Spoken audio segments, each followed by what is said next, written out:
আমার কথা শোনার জন্য আবারও আপনাদের ধন্যবাদ।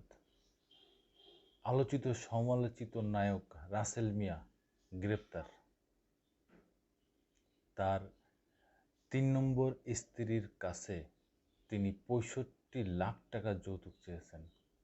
সেই যৌতুকের কারণে তার ৩ নম্বর স্ত্রী বর্ষা তিনি এই মামলাটি করেন।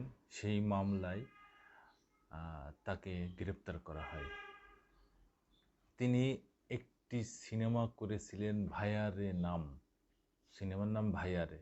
সেই সিনেমাকে তিনি পাপ মুক্ত বলেছিলেন। তার সাথে একজন স্বনামধন্য গার্মেন্টস ব্যবসায়ী হেলেনা জাহাঙ্গীর, তিনিও সমালোচিত হয়েছিলেন সেই সিনেমার একটি দেখার বিষয়ে একটি কথা বলে। তিনি অজু করার বিষয়ে বলছিলেন যে অজুও ভাঙবে না, এই সিনেমা দেখলে নাকি অজু ভাঙবে না।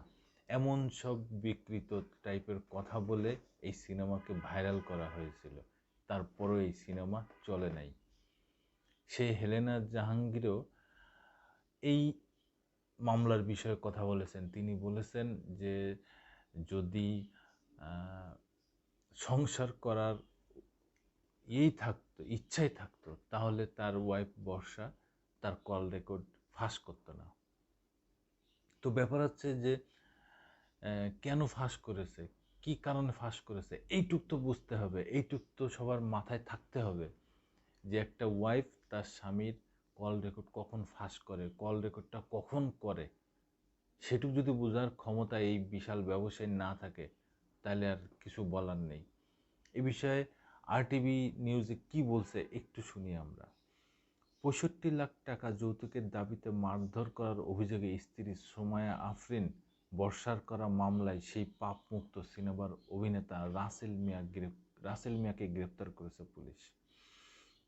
রোববার ২৩ সেপ্টেম্বর রাতে তাকে গ্রেপ্তার করা হয় বলে জানিয়েছে সবুজবাগ থানার ভারপ্রাপ্ত কর্মকর্তা ওসি মোহাম্মদ ইয়াসিন আলী। বলেন, গ্রেপ্তারের পর রাসেল মিয়াকে আদালতে পাঠানো হয়েছে।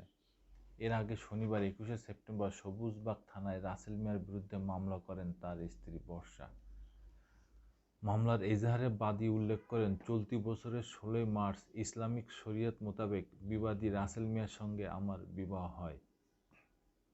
বিয়ের পর আমি আমার ভবিষ্যৎ সুখের কথা চিন্তা করে বিভিন্ন সময় বিবাদীকে প্রায় ৫ লাখ টাকা নগদ দিই, কিন্তু তাতে সন্তুষ্ট না হয়ে বিবাদীর লোভ আরও বেড়ে যায় এবং সে নতুন সিনেমা তৈরি করবে বলে প্রায় আমার নিকট যৌতুক বাবদ ৬৫ লাখ টাকা দাবি করে।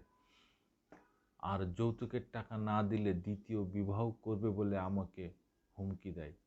এতে আমি অপারগতা প্রকাশ করলে প্রায় সময় যৌতুকের দাবিতে আমাকে শারীরিক ও মানসিক নির্যাতন করতে থাকে।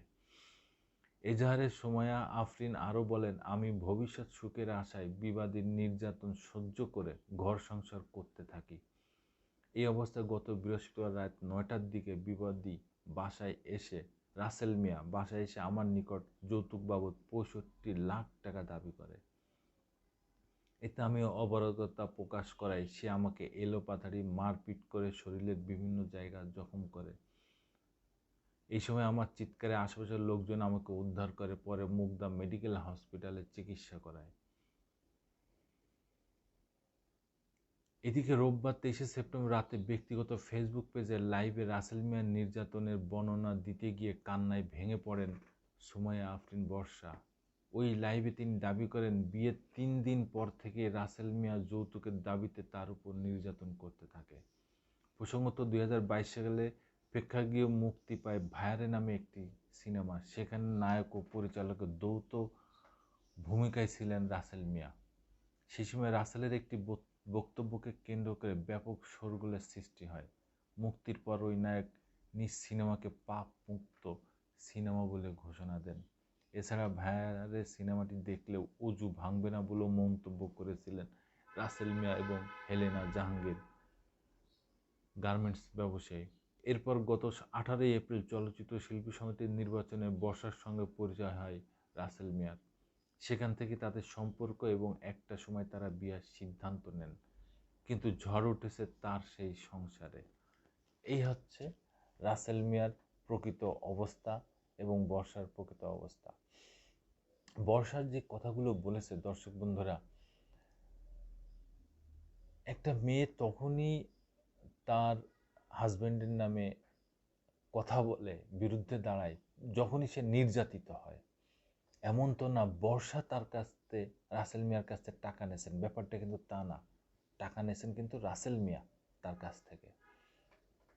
এই কারণে বর্ষা নির্যাতিত। রাসেল মিয়া টাকা পেয়েছেন এবং বারবার টাকা নেবেন, সিনেমার কথা বলেছেন, বিভিন্ন ব্যবসা বাণিজ্যের কথা বলেছেন, বলে তাকে বারবার চাপ দিচ্ছিলেন। এক পর্যায়ে রাসেল মিয়া তার গায়ে হাতও তোলে। তো এই ব্যাপারগুলোর কারণেই বর্ষা শেষ সময়ে এসে তার ফোন কল রেকর্ড করে এবং তাকে রেকর্ড করার কারণে তাকে সশরীরে এসে রাসেল মিয়া নির্যাতন করে। সেই নির্যাতনের কারণেই এই বর্ষা মামলা করে। সেই মামলায় রাসেল মিয়া গ্রেপ্তার হয়েছে। দর্শক বন্ধুরা, আপনারা সবাই ভালো থাকবেন, সুস্থ থাকবেন। আবার আসবো নতুন কোনো কথা নিয়ে, নতুন কোনো ঘটনা নিয়ে। আমি প্রিন্স।